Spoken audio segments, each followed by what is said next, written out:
Today, we're going to talk about, excuse me, 1 second, geez, chronic phlegm in the back of your throat. To really figure this problem out, you want to think like an engineer, not as a medical professional.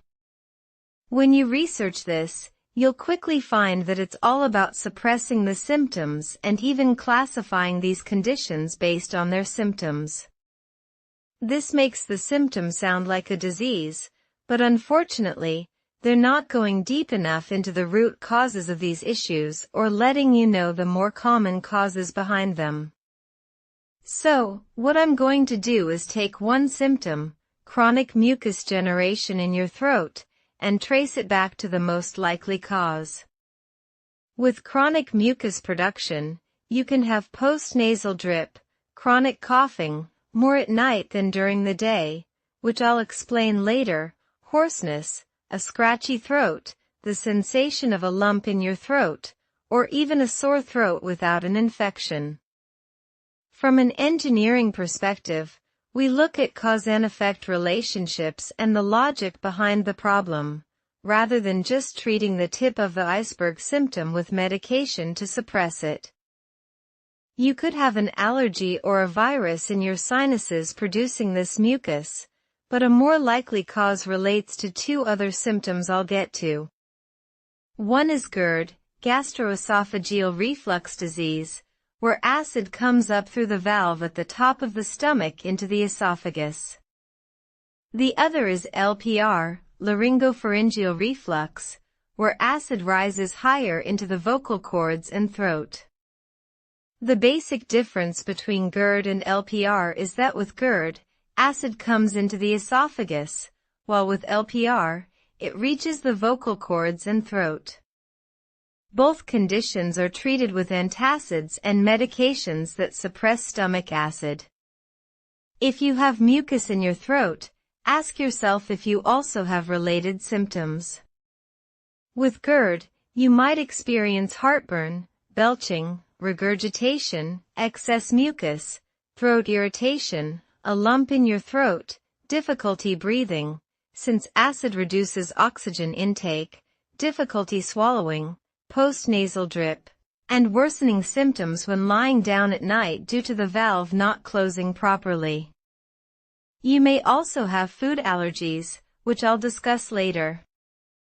With LPR, you'll have many of those symptoms plus a metallic taste in your mouth and vocal cord irritation, like hoarseness. Before diving deeper into the root causes, let's discuss treatments that can worsen the condition. Antacids, for example, can cause constipation and even acid reflux as a side effect. Another class of medications, PPIs, proton pump inhibitors, stop acid-producing enzymes but come with side effects like constipation, gas, increased stroke risk, C. diff infections, palpitations, and high blood pressure. Another issue is hypergastrinemia, excess gastrin, which increases stomach acid. So, while you're trying to reduce acid, the treatment may actually increase it. These treatments also hinder mineral absorption, like calcium and magnesium, leading to bone and muscle problems. Surgery to tighten the valve is another option, but it can cause complications like inability to burp, increased gas, and a greater need for antacids or PPIs. The best solution shouldn't create bigger problems than it solves. So, what's the most likely cause of the valve not closing, leading to GERD or LPR? It's not too much acid, it's actually low hydrochloric acid. When stomach acid is too weak, the valve doesn't close properly. If acid levels were correct, the valve would seal tightly during digestion. The root cause of acid reflux isn't excess acid but insufficient acid. Hydrochloric acid is crucial for immune defense. It kills pathogens in food, keeping the stomach sterile.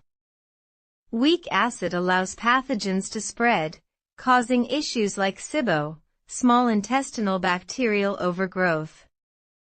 Protein digestion. Low acid leads to incomplete protein breakdown, stressing the digestive system and potentially causing allergies or autoimmune reactions, especially with leaky gut.